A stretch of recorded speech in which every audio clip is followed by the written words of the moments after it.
আওয়ামী লীগ বুঝাবে যে তোমরা সাথে ঐক্যবদ্ধ হও, তখন ওই বিএনপির নাম দিয়ে আওয়ামী লীগ ঢুকবে, জামাতের নাম দিয়ে আওয়ামী লীগ ঢুকবে, গণ অধিকারের নাম দিয়ে আওয়ামী লীগ ঢুকবে। বাস্তবিক অর্থে বাংলাদেশে আপনি আরো দুর্বল হবেন।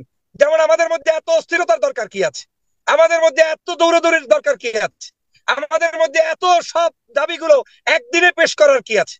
আপনি নিজেই বলছেন যে সেনাবাহিনীর ওয়াকারুজ্জামান সাহেব অত্যন্ত ভদ্র মানুষ, তিনি চেষ্টা করছেন, তিনি কাজ করছেন, তিনি একটু ভদ্র মানুষ, ধীরে ধীরে কাজ করতে পছন্দ করেন।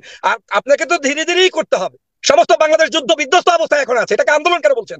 1000-এর অধিক মানুষকে তারা হত্যা করেছে। এই হত্যার পরে বাংলাদেশে ভয়াবহ ধরনের একটি বন্যা গিয়েছে। যেই বন্যায় ফেনীতে আমার ভাইদের কি কষ্ট হয়েছে আপনি দেখেছেন। এই সরকারকে সেই বন্যা সামাল দিতে হয়েছে, দেশবাসীর সকলের সহযোগিতায় বন্যা থেকে আমরা মাত্র উঠতে পেরেছি। জি সাগর ভাই, আপনাকে অসংখ্য ধন্যবাদ, আবারও ধন্যবাদ জানাচ্ছি। আমি একটু বর্তমান সরকারের কার্যক্রম এবং আমাদের দেশবাসীকে কয়েকটি কথা বলতে চাই। আমাদের মনে রাখতে হবে, বাংলাদেশে কিন্তু একটা হতাশা লীগ নামক একটা শব্দ প্রচলিত আছে, যে কোনো কিছুতেই হতাশা প্রকাশ করা। এটা আমাদের বর্তমান সময় এবং এই ট্রেন্ডটা আজকে না, প্রায় আরো কয়েক মাস আগ থেকে চলমান রয়েছে। বাংলাদেশে ডক্টর মোহাম্মদ ইউনূস সাহেবকে আমরা পেয়েছি, একজন নোবেল লরিয়েটকে। আমি মনে করি এটা আমাদের জন্য সৌভাগ্যের। দ্বিতীয় হচ্ছে, সারা দিনও যদি আমি যুদ্ধ করতাম, কিন্তু সেই যুদ্ধে যদি আমার দেশের নাগরিকরা ঐক্যবদ্ধভাবে ঝাঁপিয়ে পড়ে এই আন্দোলন না করতেন, আমরা সফল যেমন হতে পারতাম না। পাশাপাশি সেনাবাহিনী যদি আজকের এইরকম আমাদের পাশে না দাঁড়াতেন, তাহলে আজকে আমরা সফল হতে পারতাম না।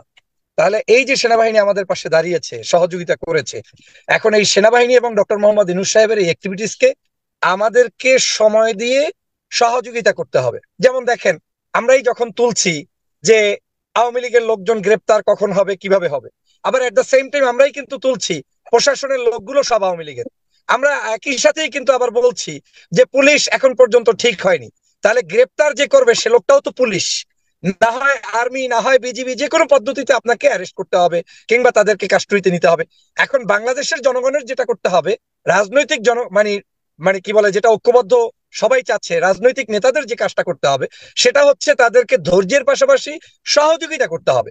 এখন এই সরকার হচ্ছে বেটার দ্যান শেখ হাসিনা সরকার, যে শেখ হাসিনা আপনাকে কথা বলতে দেয় নাই, আপনাকে কাজ করতে দেয় নাই রাজনৈতিক মাঠে। আমি এই মুহূর্তে বাংলাদেশ থেকে কথা বলছি, গত 6 বছরে তো আমি পারিনি।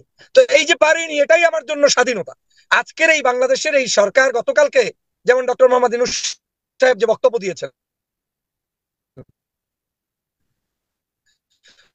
অত্যন্ত চমকপ্রদ বক্তব্য হয়েছে আমার কাছে মনে হয়েছে ব্যক্তিগতভাবে। নেক্সট এগুলো করব। এখন দাবি দাওয়াগুলো পেশ করতে গিয়ে আওয়ামী কুচক্রী মহলকে উচকে দেওয়ার মতো পরিস্থিতির যাতে সৃষ্টি না হয়, সে ব্যাপারে আপনাকে কিন্তু সজাগ দৃষ্টি রাখতে হবে। আমি মনে করি দূরদর্শিতা সরকার দেখাবে কি, তার চেয়ে বেশি দেখানো দরকার বাংলাদেশের বিরোধী রাজনৈতিক দলের সকলের। যেমন আমাদের মধ্যে এত অস্থিরতার দরকার কি আছে, আমাদের মধ্যে এত দৌড়াদৌড়ির দরকার কি আছে, আমাদের মধ্যে এত সব দাবিগুলো একদিনে পেশ করার কি আছে? আপনি নিজেই বলছেন যে সেনাবাহিনীর ওয়াকারুজ্জামান সাহেব অত্যন্ত ভদ্র মানুষ, তিনি চেষ্টা করছেন, তিনি কাজ করছেন, তিনি একটু ভদ্র মানুষ, ধীরে ধীরে কাজ করতে পছন্দ করেন। আর আপনাকে তো ধীরে ধীরেই করতে হবে। আপনি তো একসাথে একদিনে সবকিছু রিমুভ করে, যেমন আমি যখন দেখি বিভিন্ন কন্টেন্ট ক্রিয়েটররা অনলাইনে আজকে লেখে এটা হয়ে যাচ্ছে, কালকে লেখে ওটা হয়ে যাচ্ছে, মনে হয় যেন সবকিছু আপনার হাতে উঠানো, আপনাকে যা বলবেন তাই আপনার হাতের মুঠায় চলে আসবে। এটা তো দেশ না। এই দেশটা গত 16 বছরে আওয়ামী লীগ ধ্বংস করেছে। এটাকে আপনার অনুধাবন করেই একটা সুষ্ঠু সুন্দর পদ্ধতিতে দেশটাকে সংস্কার করতে হবে। আমরা সবাই জানি এদেশে একটি নির্বাচন দরকার, কিন্তু এই নির্বাচনটা আজকে কিভাবে হবে? 6 মাসেও তো দূরের কথা, 1 বছরেও সম্ভব না। আপনি যখন বুঝছেন যে একার সরকার মঈন ফখরুদ্দিনকে 2 বছর মিনিমাম তারা ছিল, সেখানে এই সরকার কোনোদিন লেস দ্যান 2 ইয়ার থাকবে না, এটা ধরে নিয়েই আপনাকে কাজ করতে হবে। এখন তাহলে তাদেরকে আরো বেশি সময় লাগলে সময় দিবেন, কিন্তু সংস্কার ছাড়া রাষ্ট্রের কোনো ধরনের আপনার এই মুহূর্তে উন্নতি হবে না। আর সংস্কার করতে হলে দেশবাসীকে সবার আগে ধৈর্য ধরতে হবে। যেমন আপনার ইলেকট্রিসিটি প্রবলেম থাকতে পারে, আপনার যে কোনো একটা হঠাৎ করে বন্যা হলে না, কিন্তু এই যে সংস্কারের সময়ের কথা আমি যতটুকু বুঝতে পারছি যে আপনি ডক্টর মোহাম্মদ ইউনূসের গঠিত যে উপদেষ্টা পরিষদের তাদের যে অবস্থান সেটাকে আপনি সমর্থন করছেন। যে সংস্কারের ব্যাপারে প্রশ্ন যে উঠছে সেটা হলো কতটুকু সময় নিয়ে সংস্কার করতে চায়। যেমন রাশেদ খান কিন্তু বলতে চাচ্ছে যে তারা একটা রোড ম্যাপ চায়, এবং জনাব রাশিদুল ইসলামও বললো যে রোড ম্যাপ চায়। তারা বলতে তো হবে যে হ্যাঁ আমরা এটা করতে চাই, ওটা করতে চাই, এই জিনিসটাকে চায়। কিন্তু আপনি মনে করেন কিনা এগুলি না দিলেও আনলিমিটেড একটা সময় তাদেরকে থাকার একটা অনুমতি দিতে হবে? আমি কিন্তু আপনার সাথে এই পয়েন্টে একমত, আমি কিন্তু বুঝতে পেরেছি। কিন্তু গত 1 মাসের এই আন্দোলন সংগ্রামের বাংলাদেশের সাগর ভাই আপনাকে বুঝতে হবে, সমস্ত বাংলাদেশ যুদ্ধ বিধ্বস্ত অবস্থায় এখন আছে। এটাকে আন্দোলন কেন বলছেন? 1000-এর অধিক মানুষকে তারা হত্যা করেছে। এই হত্যার পরে বাংলাদেশে ভয়াবহ ধরনের একটি বন্যা গিয়েছে। যেই বন্যায় ফেনীতে আমার ভাইদের কি কষ্ট হয়েছে আপনি দেখেছেন। এই সরকারকে সেই বন্যা সামাল দিতে হয়েছে। দেশবাসীর সকলের সহযোগিতায় বন্যা থেকে আমরা মাত্র উঠতে পেরেছি। তারপরে আপনি দেখেন তারা কিন্তু সকল রাজনৈতিক দলের সাথে ইতিমধ্যে বৈঠক করেছে। আমাদের পার্টি বিএনপির পার্টির মহাসচিবের সাথে বৈঠক হয়েছে। আমি নিজে দেখেছি যে আমাদের এখন আর টাইম নিয়ে চাপাচাপি নাই। তারপরেও হয়তো অনেকেই অনেক জায়গায় এ ধরনের বক্তব্য দেয়, সেটা নিয়ে আমি তর্ক বিতর্কে জড়াতে চাই না, না। কিন্তু আজকে কিন্তু তো আমি আপনাদের মহাসচিব আজকে বললো যে যত দ্রুত সম্ভব তিনি আশা করছেন যে উপদেষ্টা পরিষদ বর্তমান সরকার নির্বাচনের দিকে যাবে। এইটা কিন্তু সকল রাজনৈতিক দলই বলছে যে যত দ্রুত সম্ভব, কিন্তু দ্রুত সম্ভব বলতে কেউ কোনো টাইম ফ্রেম কিন্তু দিচ্ছে না। জামাত ইসলামও বলছে যত দ্রুত সম্ভব সংস্কার করে একটা নির্বাচন দেন, বিএনপিও একই কথা বলছে, অন্য দলও বলছে। কিন্তু আমি যেটা বুঝাতে চাচ্ছি সেই জায়গাটা গ্যাপ হচ্ছে এই যে আজকের এই সরকারকে সবচাইতে যারা বেনিফিটেড হয়েছে সেটা হচ্ছে এই বাংলাদেশের গত কয়েক বছরের নির্যাতিত বিরোধী দলের মানুষগুলো। অতএব এই সরকারকে কোনো অবস্থায় বিরোধী দলের কোনো সংগঠন প্রতিপক্ষ বানাবে সেটা আমি চাই না। এই সরকার আমাদের আন্দোলনের ফসল, এই সরকার আমাদের দেশবাসীর আন্দোলনের ফসল, এবং এই ডক্টর মোহাম্মদ ইউনূস এবং ওয়াকারুজ্জামানকে সহযোগিতার মধ্য দিয়েই আপনার দাবি দাওয়া আদায় পূরণ করতে হবে।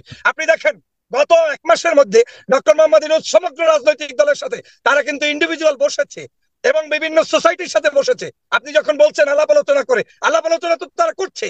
আজকের এই যে কমিশন গঠন করে দিয়েছে বিভিন্ন জায়গায়, তাদের এই যে বিশৃঙ্খলা চলছে এই বিশৃঙ্খলা দূরীকরণের জন্য, এখন 2-1টা জায়গায় বিশৃঙ্খলার এই দূরীকরণের জন্য তারা কমিশন করার পরেও প্রবলেম থেকেই যাবে। যেমন অনেকেই অনেকের বায়োডাটা জানে না, ব্যাকগ্রাউন্ড জানে না। দেখবেন যে হঠাৎ করে কাউকে নিয়োগ দিয়ে দিল, লোকটা হয়তো মনে হতে পারে যে এই মুহূর্তে বর্তমানে ফ্যাসিবাদেরই কোনো না কোনো দোসর। আপনাকে তখন তার সামনে আসলে সময় নিয়ে তাকে পরিবর্তন করতে হবে। কিন্তু এর মানে এই নয় যে এই সরকারকে আমরা সহযোগিতা করব। আমি চাই এই সরকার আরো স্ট্রং হবে তখনই যখন আপনি বিরোধী মতের মানুষরা সবাই দলমত নির্বিশেষে এই সরকারকে শক্তিশালী করবেন। কেন করবেন? শুধু আপনার চাহিদা পূরণের জন্যই, রাষ্ট্র ব্যবস্থা সংস্কারের জন্যই, নির্বাচনের জন্যই। কিন্তু আজকে যদি সেটা আপনাকে আওয়ামী লীগ বুঝাবে যে তোমার সাথে ঐক্যবদ্ধ হও, তখন ওই বিএনপির নাম দিয়ে আওয়ামী লীগ ঢুকবে, জামাতের নাম দিয়ে আওয়ামী লীগ ঢুকবে, গণ অধিকারের নাম দিয়ে আওয়ামী লীগ ঢুকবে। বাস্তবিক অর্থে বাংলাদেশে আপনি আরো দুর্বল হবেন। সে কারণে আমি বলছি জেনারেল ওয়াকারুজ্জামানের যে পলিসি, এই পলিসিকে আমি সম্পূর্ণ সমর্থন করি। হয়তো একটু ঢিলা ঢালা আপনার কাছে মনে হতে পারে, কিন্তু আপনাকে সময় নিতে হবে। আবার অনেকেই বলছেন কি বলছেন যে ডক্টর মোহাম্মদ ইউনূস সাহেব যেভাবে চালাবে সেভাবে কেন সেনাবাহিনী এখানে ইন্টারাপ্ট করে। সাগর ভাই, আপনাকে বুঝতে হবে বর্তমানে এই সরকার কিন্তু টিকে আছে সম্পূর্ণ সেনাবাহিনীর সমর্থন নিয়েই। এটাকে আপনি স্বীকার করেন অথবা না করেন, এটাকে আপনি কোনোভাবে বলতে পারবেন না যে গণতান্ত্রিক প্রক্রিয়ার একটি নির্দিষ্ট সরকার। এটা একটা বৈপ্লবিক সরকার। এই সরকারের সবকিছু আপনার পছন্দ হবে এমনটা নয়। আর যেই সাধারণ শিক্ষার্থীদের বক্তব্য নিয়ে কথা উঠছে, আমিও তাদেরকে সংশোধিত হওয়ার অবশ্যই উদাত্ত আহ্বান জানাই যে অযাচিত বক্তব্য, অন্যায়ভাবে বক্তব্য, রাজনৈতিক দলগুলোকে কটাক্ষ করে বক্তব্য, এগুলোর ক্ষেত্রে তাদেরকে আরো পরিমার্জিত ব্যবহার শিখতে হবে, আলোচনা করতে হবে। কারণ তারাও বয়সে তরুণ। তবে এটাও মেনে নিতে হবে যে তারা ছিল বিদায় আমরা বাংলাদেশ স্বাধীন পেয়েছি। অতএব তাদের ছোটখাটো ভুলগুলো আপনি না ধরে বরঞ্চ তাদেরকে কাছে টানার চেষ্টা করুন, তাদেরকে বুকে নেওয়ার চেষ্টা করুন। তাহলেই বাংলাদেশ এই স্বাধীনতা রক্ষা পাবে, দেশ রক্ষা হবে, এবং স্বাধীনতার স্বপ্ন স্বাদ আপনি আমি আমরা সবাই মিলে আমরা গ্রহণ করতে পারবো। সেটাই হচ্ছে আমার মূল ফোকাস পয়েন্ট। আমি অবশ্যই নির্বাচন চাই, আমি অবশ্যই স্বাধীনতা চাই। আবার আমি এটাও চাই যে বাংলাদেশের সকল রাজনৈতিক দল এই মুহূর্তে আওয়ামী লীগ ব্যতীত সবাই মিলে ঐক্যবদ্ধভাবে এই সরকারকে সহযোগিতা করে সরকারের একটি সুষ্ঠু সুন্দর পরিকল্পনা বাস্তবায়নের মধ্য দিয়ে গণতান্ত্রিক প্রক্রিয়া ফিরে আসুক।